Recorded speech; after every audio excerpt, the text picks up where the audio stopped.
नमस्कार. आवाज महाराष्ट्राचा मध्ये तुमचं सगळ्यांचं स्वागत. आता आपण आज चर्चा करणार आहोत. आठवड्याचा पहिलाच दिवस आहे आणि पहिल्याच दिवसात आपल्याला गेल्या 2 दिवसापासून घडलेल्या राजकीय घडामोडींच्या पार्श्वभूमीवरची एक राजकीय अस्थिरता सत्तेतली कुठतरी पाहायला मिळते. त्यामुळे बैठकांचं सत्र वेगाने सुरू आहे. दिल्लीत बैठका चालू आहेत, मुंबईत बैठका चालू आहेत आणि वेगवेगळ्या पद्धतीचे आरोप प्रत्यारोप केले जात आहेत. या सगळ्या माध्यमातून महाराष्ट्रातल्या सरकारला खरंच अस्थिरतेचा आणि सत्ता समीकरण जुळवण्याचा एक मोठा पेच प्रसंग निर्माण झालेला आहे का सरकारच्या समोर, हाही मुद्दा त्याच्यामध्ये आहे. विरोधक सातत्याने म्हणतात की नाही, राष्ट्रपती राजवट लावली पाहिजे. ज्या प्रकारच्या गोष्टी समोर येत आहेत त्या पद्धतीने याच्यावरती केंद्र सरकारने विचार केला पाहिजे. या सरकारच्या हातात सत्ता ठेवली तर राज्यातली कायदा सुव्यवस्था पूर्णपणे बिघडत चालली आहे, असे आरोप सातत्याने सरकारवरती केले जात आहेत. दिल्लीमध्ये पत्रकार परिषद घेऊन राष्ट्रवादी काँग्रेसचे अध्यक्ष शरद पवार यांनी गृहमंत्री अनिल देशमुख यांची पाठराखण केली आणि त्यांचा या सगळ्या कुठल्याही गोष्टीशी संबंध नाही असा निर्वाळा दिला. त्यामुळे याच पार्श्वभूमीवरती इकडे मुंबईत मुख्यमंत्र्यांच्या निवासस्थानी काँग्रेसचे 2 बडे नेते भेटले. बाळासाहेब थोरात असतील, अशोक चव्हाण असतील, यांच्यामध्ये दीर्घकाळ चर्चा झाली. त्यामुळे ही सत्ता समीकरणं नेमकी काय वेगवेगळ्या पद्धतीने पुढे जात आहेत याचंच सगळ्यांना मोठं औत्सुक्य राहिलेलं आहे. त्याच विषयावर आपण चर्चा करणार आहोत. आपल्यासोबत अमोल मिटकरी आहेत, राष्ट्रवादी काँग्रेसचे आमदार. आपल्यासोबत भाजपचे प्रवक्ते शिवराय कुलकर्णी आहेत आणि आपल्यासोबत राजकीय विश्लेषक ज्येष्ठ पत्रकार हेमंत देसाई सर देखील पुण्यावरून आहेत. मला सुरुवात हेमंत देसाई सरांपासूनच करायची आहे, कारण याचं विश्लेषण मला सुरुवातीला जाणून घ्यायचं आहे. देसाई सर, ज्या प्रकारची अस्थिरता आत्ता आपण पाहतोय, म्हणजे मुळात सचिन वाझे यांच्या प्रकरणापासून हे जे सगळे प्रकार राज्यातल्या अस्थिरतेच्या घटनेकडे घेऊन जाणारे सुरुवात झाले. आजची परिस्थिती पाहता राज्यातलं सत्ता समीकरण किती स्थिर आहे आणि अस्थिर आहे याबद्दल तुम्हाला काय वाटतं?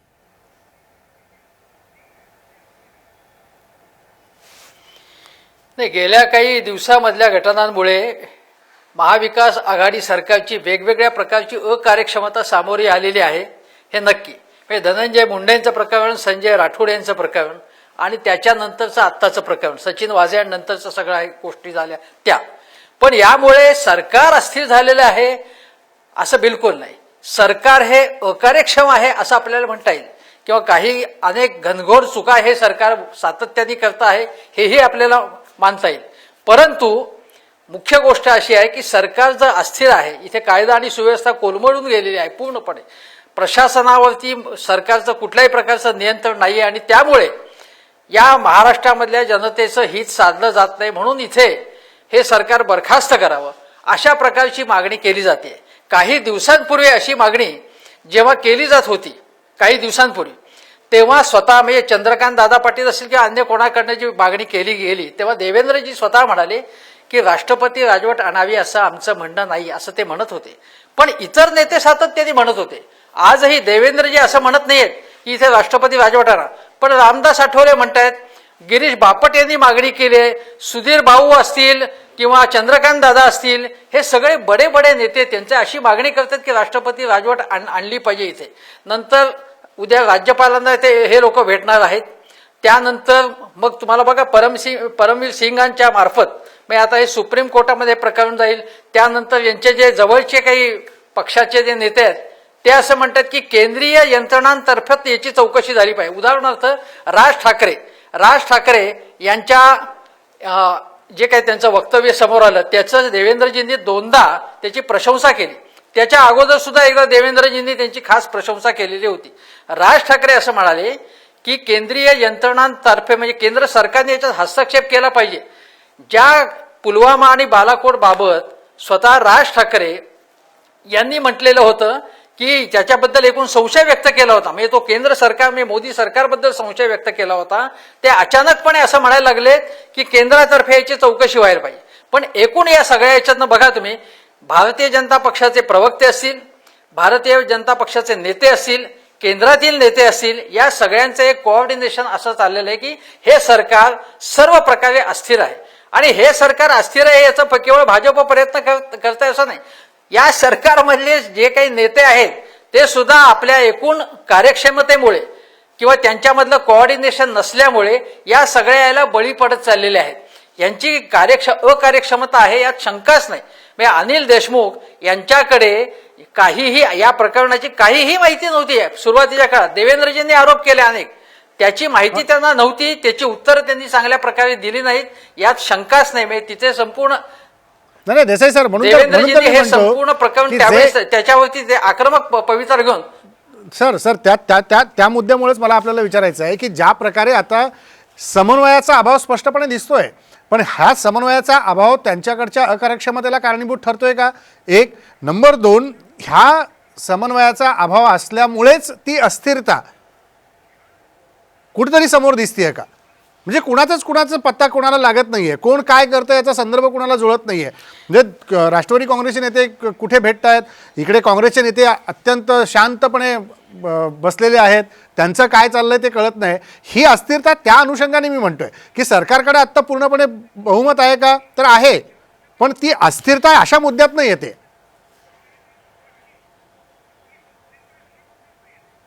ते अस्थिरता म्हणजे काय, या सरकारमधला गोंधळ स्पष्ट झाले. मला असं म्हणायचं की गोंधळ. उदाहरणार्थ रशीद अल्वी या काँग्रेसच्या प्रवक्त्यांनीच जे वक्तव्य केलेले आहे त्याच्याबद्दल सचिन सावंत यांना खुलासा करायला लागला, हे आपण लक्षात घ्या.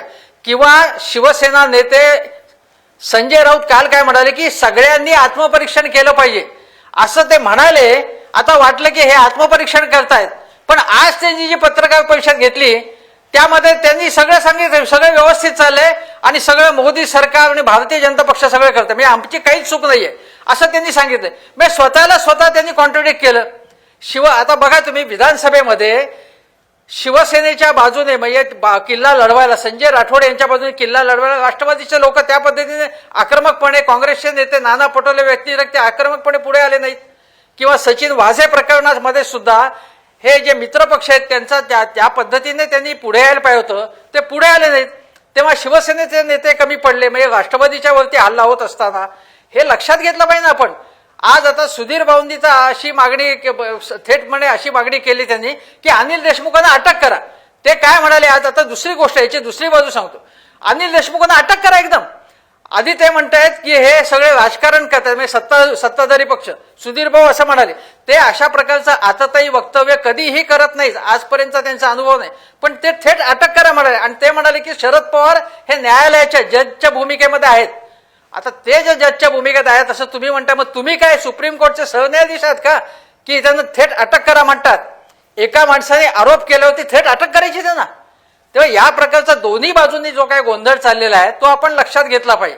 आणि हे सरकार अस्थिर आहे असं रोज घसा फोडून सांगितल्यामुळे हे अस्थिर आहे असं यांच्याकडे बहुमत आहे अजूनही.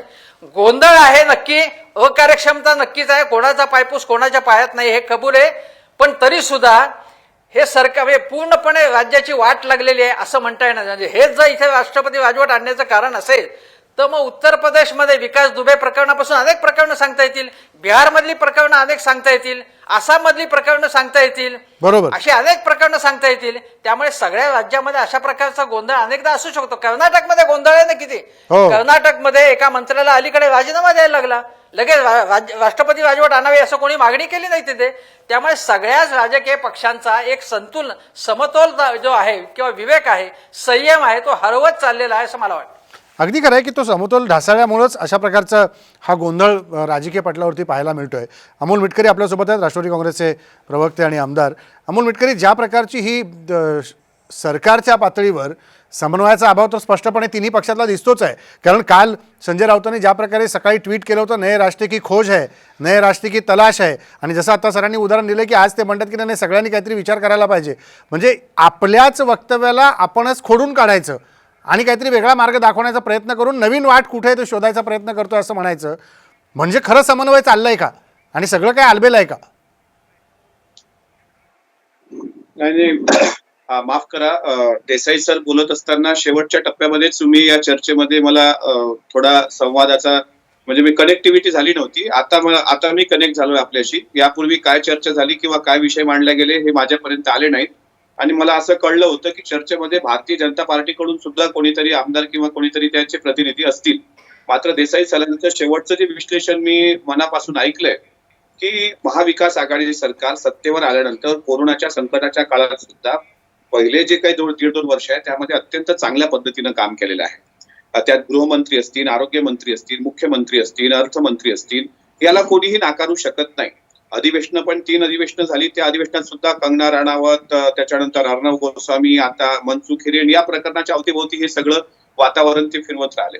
म्हणजे मला पण थोडासा खेद या ठिकाणी व्यक्त करावा लागतोय की आम्ही चांगलं काम करत असताना सुद्धा कुठेतरी जनतेच्या मनामध्ये आम्ही काहीतरी पोहोचवण्यात कमी पडतो आहोत का याचं चिंतन झालं पाहिजे. पण जी लोक आपलं खोटंच खोटं पण किती मोठं हे जे रेटून सांगतायत, सरकार अस्थिर आहे, राष्ट्रपती राजवटीची मागणी, म्हणजे त्यांचं खोटं असून सुद्धा ते बिंबवण्याचा प्रयत्न महाराष्ट्राच्या जनतेवरती सातत्यानं करण्याचा प्रयत्न करतायत. मूळ मुद्दा म्हणजे 110 दिवसांपासून चालू असलेलं जे काही शेतकऱ्यांचं आंदोलन असेल किंवा पेट्रोल, गॅस, डिझेल दरवाढ यावरून लक्ष विचलित करण्याकरता वारंवार महाराष्ट्रात एका स्वरात भारतीय जनता पार्टी छोट्या छोट्या गोष्टीवर त्याचा फार मोठा इश्यू करते आहे. आणि आपलं 3 पक्षाच्या महाविकास आघाडी सरकारमधून ज्या पद्धतीनं त्यांचं खोटं उघडं पाडण्यासाठी प्रयत्न व्हायला पाहिजे तिथे कुठंतरी कमी पडल्यासारखं मला पण जाणवते आहे. नाही, पण या सगळ्यामध्ये आपण बघतोय की 3 पक्ष वेगळ्या पद्धतीने समोर येताना दिसत आहेत. म्हणजे आता इकडे अनिल देशमुखांवरती जेव्हा आरोप होत आहेत, परमबीर सिंगांनी आरोप केली, सुप्रीम कोर्टामध्ये त्यांनी याचिका दाखल केली, या सगळ्या पार्श्वभूमीवरती राष्ट्रवादी काँग्रेसचे नेते फक्त अनिल देशमुखांची बाजू लावून धरत आहेत. जेव्हा सचिन वाजे प्रकरणामध्ये सभागृहात जोरदार विरोधकांनी हल्ला चढवला त्यावेळेला शिवसेना एकाकी पडलेली दिसली. म्हणजे आता त्या पक्षातल्या नेत्यांवरती जर आरोप होत असतील तर त्याच पक्षांनी त्याला डिफेंड करावं आणि आपली भूमिका स्पष्टपणे मांडावी. असं काहीतरी झाल्यामुळेच हा समन्वयाचा अभाव दिसतोय आणि 3 पक्ष 3 वेगळ्या पावलांवरती चालताना दिसत आहेत. म्हणून ही अस्थिरता वाटते, म्हणून हा गोंधळ वाटतो. नाही, मूळ प्रश्न आजच्या चर्चेचा असा आहे की महाराष्ट्र म्हणजे सरकार अस्थिर करण्याचा प्रयत्न भारतीय जनता पार्टीकडून केला जातो आहे का? तर प्रयत्नांती परमेश्वर असं आपल्याकडे म्हटलं जातं, पण तो प्रयत्न प्रामाणिक असला पाहिजे. आणि म्हणजे तुम्हाला सुचवायचं काय? ऐका अमोल मिटकरी, प्रयत्नांती परमेश्वर म्हणताय, सुचवायचं काय तुम्हाला? नाही, ऐका ना. म्हणजे सर पूर्ण ऐकून घ्या, पूर्ण ते अर्ध्यातच कट होईल आणि मग वेगळा मेसेज जाईल. प्रयत्नांती परमेश्वर असं आपल्याकडे म्हटलं जातं, पण प्रयत्न प्रामाणिक असावा. भारतीय जनता पार्टीचा आणि प्रामाणिक प्रयत्नाचा दुरान्वये संबंध येत नाही. मागच्या काळातले अनेक घोटाळे माझ्या डोळ्यासमोर चिक्की घोटाळ्यांपासून अनेक घोटाळे, त्यांची फार मोठी यादी आहे. त्यांचं राज्य म्हणजे काही रामराज्य होतं असं नाहीये, त्यांचं राज्य म्हणजे सत्यवादी राजा हरिश्चंद्राचं राज्य होतं असंही नाहीये. पण हे अस्थिर करण्याचा प्रयत्न भाजपकडून सरकारकडे होतो आहे का? तर निश्चितच अस्थिर करण्याची सुपारीच यांनी घेतलेली आहे, अशी जनमानसात सुद्धा चर्चा आहे की महाराष्ट्राच्या महाविकास आघाडी सरकारला डॅमेज करणे आणि ते अस्थिर करण्याचा प्रयत्न करणे. मग राष्ट्रपती राजवट तर असं वाटते त्यांना की आपल्या घरचंच काहीतरी आहे, वारंवार राज्यपालाला भेटणे. त्यांची बी टीम सुद्धा आता सक्रिय झालेली आहे. कालपर्यंत भाजपची बी टीम बोलायला तयार नव्हती, पण आज भाजपची बी टीम सुद्धा सक्रिय झालेली आहे. आणि या माध्यमातून फक्त महाविकास आघाडी सरकारला टार्गेट करण्याची जी सुपारी त्यांनी घेतली हे सगळ्यांच्या लक्षात आहे. आजच्या पेपरचे संपादकीय जर लेख वाचले तर त्या लेखात सुद्धा हाच सूर आहे की भारतीय जनता पार्टीकडून फक्त सरकारला विचलित करण्याचा प्रयत्न होतो आहे. मात्र मूळ मुद्द्याला बगल देण्याकरताच हे सगळं कुभांड रचल्या जाते. थोडा बहुत समन्वयाचा अभाव होत असेल. 35 पक्षाचा महाट्रक तर अटलजींनी पण चालवला होता ना, पण पवार साहेबांची पत्रकार परिषद होत नाही, तोच उतावीळपणे मुनगंटीवारांची पत्रकार परिषद होते, तेच देवेंद्र फडणवीसांचं ट्विट येतं. अहो, अनिल देशमुख साहेबांना डिस्चार्ज हॉस्पिटलमधून झाल्यानंतर पत्रकारांनी त्यांना जे प्रश्न विचारले होते की बाबा सेलिब्रिटीच्या ट्विट बद्दल जो त्यांच्या विधानाचा विपर्यास केला गेला होता त्यावर थोडीशी त्यांच्याशी चर्चा व्हावी म्हणून पत्रकारांनी त्यांना विनंती केली होती आणि त्यांचं समाधान करण्याकरता अनिल देशमुख साहेब तिथे बसले होते. आणि त्याचाच एखादा इश्यू करून त्यांना अटक करा, म्हणजे ज्या पद्धतीनं उतावीळ नवरा गुडघ्याला बाशिंग किंवा बेगाने शादी में अब्दुल्ला दिवाना असं देवेंद्र फडणवीस आणि सुधीर मुनगंटीवारांची अवस्था आता महाराष्ट्रात. ठीक आहे, मी आणखी काही मुद्द्याकडे येतो. अमोल मिटकरी, शिवराय कुलकर्णी पण आता आपल्यासोबत आलेले आहेत, त्यांनाही मला विचारायचं आहे. छोटासा ब्रेक घेऊ, ब्रेक नंतर परत भेटू. ब्रेकनंतर पुन्हा एकदा स्वागत. आवाज महाराष्ट्रामध्ये आपण चर्चा करतोय की राज्यात ज्या प्रकारे सगळा 3 पक्षातल्या सत्ता चालवण्यातला समन्वयाचा जो गोंधळ समोर येताना दिसतोय, याचाच कुठेतरी फायदा घेऊन विरोधी पक्ष सतत त्यांना विचलित करण्याचा प्रयत्न करतोय का, हा मुद्दा आपल्याला चर्चेला आज आपण घेतलेला आहे. आपल्यासोबत शिवराय कुलकर्णी आहेत, भाजपचे प्रवक्ते. शिवराय कुलकर्णी, ब्रेकपूर्वी तुम्ही ऐकलं अमोल मिटकरी असं म्हणाले की सरकारला बदनाम करण्याचं, विचलित करण्याची सुपारी भाजपने घेतलेली आहे आणि सातत्याने राष्ट्रपती राजवटीची मागणी भाजप करते. प्रत्यक्षात तशी काही परिस्थिती राज्यात नाहीये. सुरुवातीला सर्व विषयांमध्ये या महाविकास आघाडीच्या 3 पक्षातले प्रवक्ते, नेते प्रत्येक विषयाला म्हणत होते की राजकारण करू नका, या विषयाचं राजकारण करू नका, त्या विषयाचं राजकारण करू नका, राजकारण करू नका. हा एक पहिला त्यांचा पहिला मंत्र होता, राजकारण करू नका. नंतर मग मधल्या काळात त्यांनी आणखीन असाच एक दुसरा मंत्र आणला की हे सगळे महाराष्ट्रद्रोही आहेत, यांच्या विरोधात काही बोललं की महाराष्ट्रद्रोही आहेत, महाराष्ट्रद्रोही आहेत. आणि आता तिसरा मंत्र आहे यांचा की आमचं सरकार विचलित करू नका, सरकार विचलित करू नका. आणि कोणतीही लढाई, ही लढाई केंद्र विरुद्ध राज्य नेण्यामध्ये यांना फार आनंद आहे. की हे काय होत आहे तर केंद्र महाराष्ट्राची अस्मिता चुरगळून टाकत आहे. अहो 48 तास झाले सीएमओनी पत्रक काढलं होतं की हा मेल खरा आहे की खोटा आहे, आम्ही याची वैधता तपासून पाहणार आहे. 48 तासामध्ये सीएम कडून कुठलंही स्टेटमेंट या संदर्भातलं आलेलं नाही. असं सरकार चालत आहे. आणि हे म्हणतात की शरद पवारांची प्रेस कॉन्फरन्स झाल्याबरोबर सुधीर भाऊ मुनगंटीवारांनी प्रेस कॉन्फरन्स घेतली, त्यांनी प्रेस कॉन्फरन्स घेतली, याचा अर्थ सरकार अस्थिर करायला निघाले. माहिती चुकीची देता तुम्ही. आधारवड म्हणता शरद पवारांना, शरद पवार आमचे आधारवड, शरद पवार जाणता राजा. चुकीचं ब्रिफिंग करता, चुकीचं ब्रिफिंग केलं. त्यांना काय सांगितलं की फेब्रुवारीच्या शेवटच्या काळात भेट झाली होती, त्यांना 15 फेब्रुवारी तारीख सांगितल्या गेली. एवढे मोठे तुमचे नेते हे त्या आधारावर चुकीचं बोलले. तुम्ही क्वारंटाईन, शरद पवार सांगतात की हक्क मोठ्या यांनी सांगतात विश्वासाने की अनिल देशमुख क्वारंटाईन होते, अनिल देशमुख पॉझिटिव्ह होते, अनिल देशमुख प्रेस कॉन्फरन्स घेत आहेत, मागे सुरक्षा रक्षक उभे आहेत, तोंडाला मास्क बांधलेला नाही, समोर पत्रकार बसलेले आहेत. अशी कोणती तुमची मजबुरी आहे? हा भाग सोडा. अगदी सुरुवातीपासून सरकार अस्थिर करण्याचा प्रयत्न आहे की नाही महाराष्ट्राची जनता बघते आहे. पहिल्या दिवशीपासून या महाराष्ट्रातल्या रक्षणाचं काम ज्यांनी केलं पाहिजे त्या रक्षकांनी भक्षक बनून स्फोटकांची गाडी ठेवली या राज्यामध्ये. गृहमंत्री राष्ट्रवादी काँग्रेसचा आहे. वाझेंचं हे सगळं प्रकरण पटलावर आल्यावर, अधिकृतपणे पटलावर आल्यानंतर, पुरावे दिल्यानंतर ज्या पद्धतीने खिल्ली उडवली राज्याच्या गृहमंत्र्याला, राज्याच्या जबाबदार मंत्र्यांना अशोभनीय पद्धतीने विधिमंडळामध्ये खिल्ली उडवणं, महाराष्ट्रद्रोही ठरवणं, महाराष्ट्राची अस्मिता चिडून टाकण्याची भाषा बोलणं, या पद्धतीचं वार्तणूक, या पद्धतीचा व्यवहार हा होता. मला राजेंद्रजी 2-3 प्रश्नांची उत्तरं पाहिजेत. एक तर वाझेला वाचवण्याचा पूर्ण प्रयत्न झाला, तो उघडा पडला. या म्हणण्याबद्दल अमोल मिटकरींचं उत्तर घेऊ. अमोल मिटकरी उत्तर द्या. येतो शिवराय कुलकर्णी, येतो दुसऱ्या मुद्द्याकडे, तुमच्या दुसऱ्या मुद्द्याकडे येतो. बोला. हे खोटारडेपणा कशा पद्धतीनं भारतीय जनता पार्टी मांडते हे उत्तम उदाहरण कुलकर्णी यांनी दिलंय. एक परत लक्षात घ्या कुलकर्णीजी, हे पवार साहेब फक्त राष्ट्रवादी काँग्रेस पक्षाचे आधारवड नाही आहे, महाराष्ट्राचे आधारवड आहेत, पर्यायानं नरेंद्र मोदींचे सुद्धा आधारवड आहेत, हे विसरू नका. राहिला प्रश्न त्यांना ब्रीफिंग करण्याचा, तर क्वारंटाईन ज्यावेळी अनिल देशमुख साहेब क्वारंटाईन होते त्यानंतर हॉटेलमधून डिस्चार्ज, हॉस्पिटलमधून डिस्चार्ज झाल्यानंतर एका प्रश्नावर पत्रकारांनी त्यांना प्रश्न विचारला. त्यांच्या सन्मानार्थ त्या सेलिब्रिटींच्या ट्विट बद्दल जो विपर्यास होत होता त्याला उत्तर देण्याकरता तिथे गृहमंत्री महोदय 5-10 मिनिटं बसले होते. त्यानंतर 15 फेब्रुवारी ते 27 फेब्रुवारी पर्यंत ते होम क्वारंटाईन होते. त्यामध्ये 22 फेब्रुवारीला शक्ती सुधारणा विधेयकाची बैठक ही डीजी ऑफिस मुंबईला ठरली होती, ज्यामध्ये राहुल नार्वेकर, तुमच्या देवयानी फरांदे, मनीषाताई चौधरी, विनायकराव मेटे, दीपक केसरकर, अनिल परब साहेब हे सगळे भारतीय जनता पार्टीचे आमदार, मी त्यामध्ये सदस्य आहे, श्वेता महाले आहेत, हे सगळी लोक 22 तारखेला व्हिडिओ कॉन्फरन्सद्वारे डीजी ऑफिसला मुंबईला होती. त्यावेळी संध्याकाळी त्यांचा श्वास भरून आला. त्यावेळी परत त्यांनी सांगितलं की 23 तारखेची बैठक रद्द करण्यात आलेली आहे.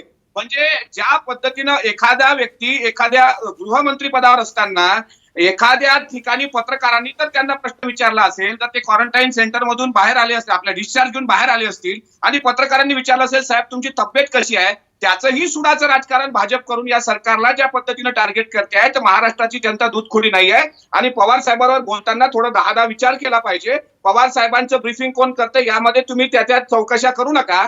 वास्तविक महत्वाची मुद्दा असा आहे की 1 एप्रिल ते 27 एप्रिल पर्यंत,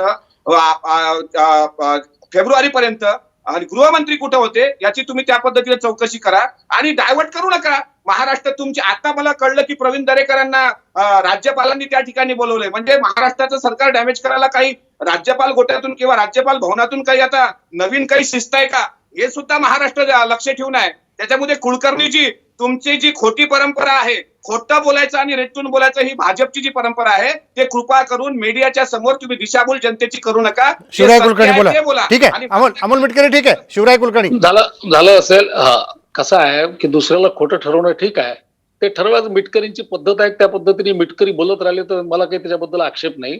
तुम्हाला जे म्हणायचं ते म्हणा. महाराष्ट्राला काही प्रश्नांची उत्तरं द्यावं लागतील. मला मध्ये मध्ये मध्ये मिटकरीजी मध्ये बोलायचं नाही.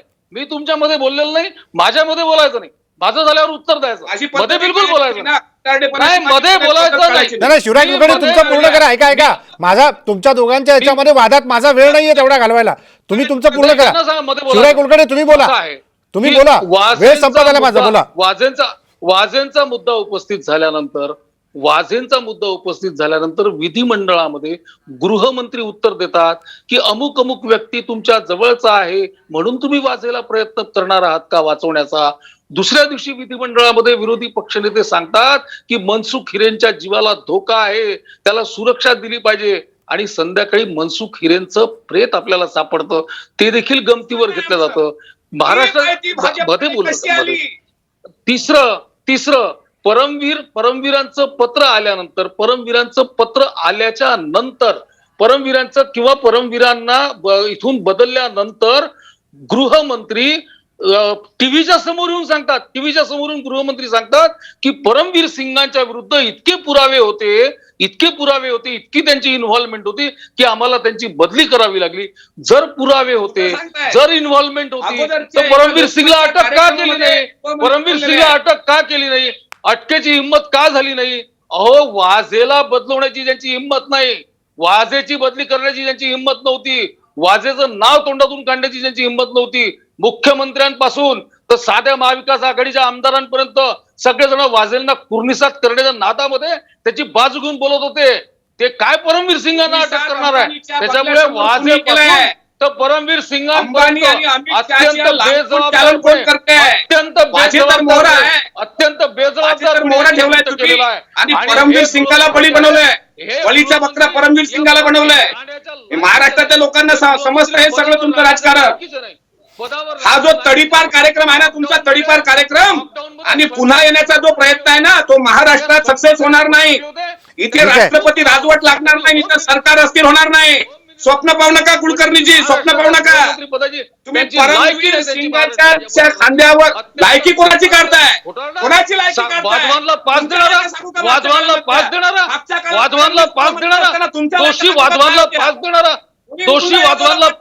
गृहमंत्री सगळ्या प्रकरणांमध्ये मारेकरी मोकाट का सुटले? भीमा कोरेगाव दंगलीचे मुख्य सूत्रधार हा गृहमंत्री अमोल मिटकरी शिवराय कुलकर्णी या मुद्द्यावरती वेगळी चर्चा करता येईल. राज्यातलं सरकार ज्या पद्धतीने आता कुठल्या पावलावरती चाललंय सगळेजण बघतोय. शेवटी मला हेमंत देसाई सर आपल्याला विचारायचा माझा वेळ तसाही संपून गेलाय. पण ज्या प्रकारचे मुद्दे समोर येत आहेत, या मुद्द्याला राज्यातल्या सरकारमध्ये असलेला गोंधळ हा समरूप वाटतोय की ते मुद्दे स्वीकारायचेच नाहीत आणि नाकारायचे नाहीत, दोन्हीही बरोबर पिशवीत घेऊन जायचे आणि आमचं सगळं व्यवस्थित चाललंय असं म्हणायचं, असं काहीतरी आता सध्या सुरू आहे का?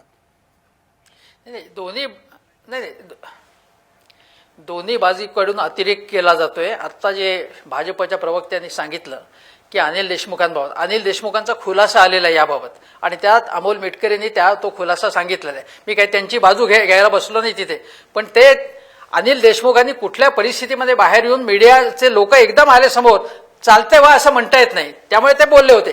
त्याचा विपर्यास करणं आणि अमित मालवीय जे अत्यंत खोटा प्रचार समाज माध्यमांवर करण्याबद्दल प्रसिद्ध आहेत, त्यांनी हे सगळं ट्विट केले, त्यांनी हा फोटो व्हायरल केलाय, तो व्हिडिओ व्हायरल केलाय. त्यांना फेसबुकने त्यांची कान उघडणी केली अमित मालवीय यांची.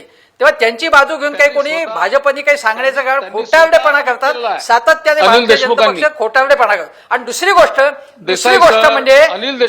म्हणजे बघा, एक लक्षात घ्या, अनिल देशमुखांनी स्वतः ऐका शिवराय अनिल देशमुखांनी कुलकर्णी ऐका वेळ संपला माझा. देसाई सरांना बोलू द्या. केलेलं आहे. अनिल देशमुखांनी स्वतः केलेलं आहे. मी तुम्हाला हे सांगतो आता की याच्यामध्ये शरद पवार जे म्हणाले, अनिल देशमुखांनी जे ट्विट केलं त्याच्यावर बोला ना तुम्ही. आता रिबेरो शरद पवारांनी चुकीच्या तारखा सांगितल्या सगळ्या. नाही ऐका शिवराय कुलकर्णी ऐकून घ्या ते काय म्हणतात. एक मिनिट ऐकून घ्या शिवराय कुलकर्णी, एक मिनिट ऐकून तर घ्या ते काय म्हणतात. शिवराय कुलकर्णी ते काय म्हणतात ऐकून तर घ्या आधी. तुम्ही मुद्दा भरकटवू नका. मुद्दा असा आहे की केंद्र सरकारचे सगळ्या यंत्रणा याच्यामागे लागलेल्या आहेत. राज्यपाल अतिशय ऍक्टिव्ह झालेले आहेत. यांना हे सरकार इथे ताबडतोब पाडण्याची इच्छा आहे. यांची लाही होते, हे सत्य आहे. पण त्याच वेळी हे खरं आहे की शरद पवार म्हणाले की रिबेरोंनी चौकशी करावी. देवेंद्रजी हो, म्हणाले रिबेरो. रिबेरोंनी नाही म्हणून सांगितलं. रिबेरोंनी आता नाकारली. रिबेरो नाही नाकारली ती तर दुसऱ्या चौकशी. कोणामार्फत तुम्ही करा चौकशी सांगितलं करायची? पवारांनी. हे त्यांचे ऐका दात ऐका ना. त्यांच्या अहो, तोंडात मी घातले सांगितलं रिबेरोंनी. ना. अहो मी सांगितलं ना. हा दात बीत काही सांगा ना. तोंडात घातलेले नाहीयेत. दात तोंडात घातले नाही. ते सांगा, असं म्हणाले सांगा. माझं वय झालेलं सांगा. आहे. सांगा, ते वय दिसतं कमी ते. असतं अहो, तर मी महाराष्ट्राला चौकशी दिसतं केली ते. असते असं ते म्हणाले.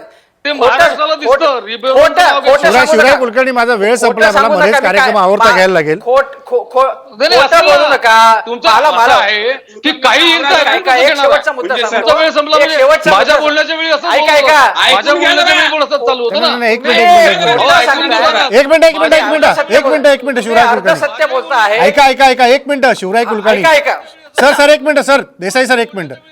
शिवराय ऐका. कुलकर्णी, तुम्ही मी कार्यक्रमात बोलतोय आधीच ना, उशिरा मी आलात. बोलतोय. देसाई सर एक मिनिट. मी तुमच्या मध्ये बोललो मी नव्हतो. उशिराने आलो. मी तुमच्या याला गरजेमुळे काय आलो. अर्थ आहे? तुम्ही मला निमंत्रित केलं म्हणून मी आलो. मी उशिरा नाही आलो. ऐकून घ्या. आपण मला आग्रह ऐकून केला घ्या म्हणून मी आलो. ऐकून घ्या. असं मास्तरकीसारखं थेट काहीतरी तुम्ही मुद्दे मांडून समोरच्याला शांत करता येतं असं समजू नका. प्रत्येक प्रवक्त्याला राजेंद्रजी, आपण जे सांगणार हे वाक्य केवळ वापरलं- तुम्हाला म्हणत नाही. ऐका, राजेंद्रजी, आपण- हे आपण- प्रत्येक राजेंद्रजी, प्रवक्त्याला आपण माझं चुकीचं सांगणं वाक्य आहे. बोललात. आपण चुकीचं वाक्य बोलतात. तुम्ही- आपण मला तुम्ही- आग्रह केला म्हणून मी आलो. ठीक आहे. मी आपल्याकडे अर्ज केलेला नव्हता की मला यायचं आहे म्हणून. पण तुम्ही आपण मला उशिरा आग्रह केला की ऐका 25 शिवराय कुलकर्णी, उशिरा ऐकून नाही. घ्या. उशिरा नाही. मी तुमच्याकडे ऐकून घ्या. पूर्व नियोजित नव्हतो. तुमची अडचण दूर करायला आलो. हो, तुमचे नेते राज्यपालांना भेटायला गेले, ते पूर्वनियोजित होते. मग तुमच्या नेत्याची बाजू मला तुम्ही मान्य आहे. मांडणार नाही तर आम्ही मला मांडणार मान्य का? आहे. मला मान्य आहे. नाही पण मग मला हे सांगितलं मान्य गेलं असेल हे तर मला पक्षाचा सांगितलं प्रवक्ता गेलं म्हणून तुम्हाला ती जागा मला- भरून काढावीच लागणार आहे. मला पक्षाचा सांगितलं प्रवक्ता गेलं म्हणून नाही. तुम्हाला ती जागा भरून काढावीच लागणार आहे. मला राजेंद्रजी, आपण कृपा करून, माझं काय म्हणणं आहे, आपण उशिरा आलात हा ठपका माझ्यावर का ठेवतात आपण? तुम्ही हा म्हणालात चुकीचा की आहे. मला हा वेळ चुकीचा मिळाला आहे का? नाहीये, माझ्या वेळेलाच तुमचा कार्यक्रमाचा वेळ हा संपतो चुकीचा आहे का? ना. माझ्या कार्यक्रमाची आपण- वेळ आपण संपली चुक- असेल तर ती कुणाची गोष्ट अर्धवट राहिली तर ती वेळ संपणारच आहे. त्यामुळे हरकत वैयक्तिक नाही, असं पण काहीतरी मला काय घेणं म्हणायचं आहे? वैयक्तिक असं काहीतरी घेणं की माझ्या वेळेलाच ती वेळ संपली हे चुकीचं आहे. एवढं फक्त मला तुम्हाला सांगायचं होतं. मी बोललोच नाही असं. मी बोललो नाही राजेंद्रजी असं. मी बोललो नाही असं. बिलकुल बोललो आता नाही किती असं. खोटं बोलणार अजून? सगळ्यांनी अहो, ऐकलं याच्या मला- मला बोलू द्या. तुमचं खोटारडेपणा. सर मला सर बोलू- सर 30 मला सेकंड बोलू दे ना. सर 30 सेकंड माझा वेळ संपला, आधीच पुढे गेला कार्यक्रम. बोला सर. हा 30 सेकंद सर. हे बघा आता हे आरोप प्रत्यारोप होत राहतील. आज संजय राऊतांनी अतिशय अतिरेकी वक्तव्य केलं की केंद्र सरकारच बरखास्त करा असं ते म्हणाले. ते उपरोधाने म्हणाले असतील पण अशी अतिरेकी वक्तव्य सगळ्या पक्षांकडनं होत. याच्यावर मार्ग काय आता की स्वतंत्र चौकशी निवृत्त न्यायमूर्ती मार्फत चौकशी व्हायला पाहिजे किंवा कोर्ट मॉनिटर चौकशी व्हायला पाहिजे. दुसरी गोष्ट पोलिसांच्या बदल्या, पोलिसांच्या बढत्या, त्याच्यामध्ये युतीचं सरकार पहिलं होतं तेव्हापासून फडणवीसांच्या काळात सुद्धा गैरप्रकार होत होते आणि काँग्रेसच्या काळात सुद्धा होत होते. आता हे गैरप्रकार थांबवायचे असतील तर वेगळा कायदा जो केला होता तो सुद्धा बदली विषय कायदा त्याची राबवणूक होत नाहीये. तेव्हा याबाबत सुधारणा, पोलीस रिफॉर्म होणं, बदल्या आणि बढत्यांबाबत सुधारणा होणं हे महत्वाचं आहे. हे आरोप प्रत्यारोप होत राहतील पण एक गोष्ट खरी आहे की भारतीय जनता पक्षाला काय वाटेल ते करून महाविकास आघाडी सरकार कोसळायचं आहे. नारायण राणेंसारख्यावरती फडणवीसांनी इतके आरोप केले होते, त्याला बाजूला बसून भाजपच्या कार्यालयात हे आता कायदा आणि सुव्यवस्थेबद्दल बोलायला लागले. हे भयानक आहे, हे भयानक आहे अक्षरशः. माझा वेळ संपला. धन्यवाद सगळ्या तिन्ही पाहुण्यांचं. तुम्ही आलात चर्चेत आणि या सगळ्या मुद्द्यांवरती आपण चर्चा केली. शिवराय कुलकर्णी, परत एकदा पुन्हा जास्तीचा वेळ घेऊन आपण चर्चेला बसू आणि त्यामध्ये आपण वेगळे मुद्दे चर्चेला घेऊ, जे मुद्दे मगाशी तुम्ही 3 प्रकारे वेगवेगळे मांडले. पण आत्ता राज्यात धन्यवाद सगळ्यांचे. ज्या प्रकारे आत्ता आपण राज्यातली परिस्थिती पाहतोय, गोंधळ, समन्वयाचा अभाव आणि प्रत्येक पक्ष आपलीच बाजू फक्त मांडण्याचा प्रयत्न करतोय. सत्तेतल्या इतर 2 पक्षांनी देखील कुठेतरी सोबत येऊन एकाची बाजू दुसऱ्याची बाजू घेण्याची गरज होती. पण आता तिघही 3 वेगवेगळ्या मुद्द्यांवरती समोर जाताना दिसत आहेत का, हे चित्र राज्यात पाहायला मिळत आहे. दुसऱ्या बाजूला सतत गेले काही दिवस काँग्रेस शांतपणे व्यवहार करताना दिसते. त्यामुळे काँग्रेसच्या मनामध्ये नेमकं शिजतंय काय, असाही प्रश्न स्वाभाविकपणे जनतेच्या मनामध्ये उपस्थित होणं रास्त आहे. पण पुढे काय होणार आहे, अजून काय काय घडामोडी घडणार आहेत यावरती आपल्या सगळ्यांचं लक्ष असेलच. बघूया राज्यातल्या घडामोडी कुठपर्यंत जाऊन पूर्णविराम घेतात. तोपर्यंत आपण याचा पाठपुरावा करत राहणार आहोत. नमस्कार.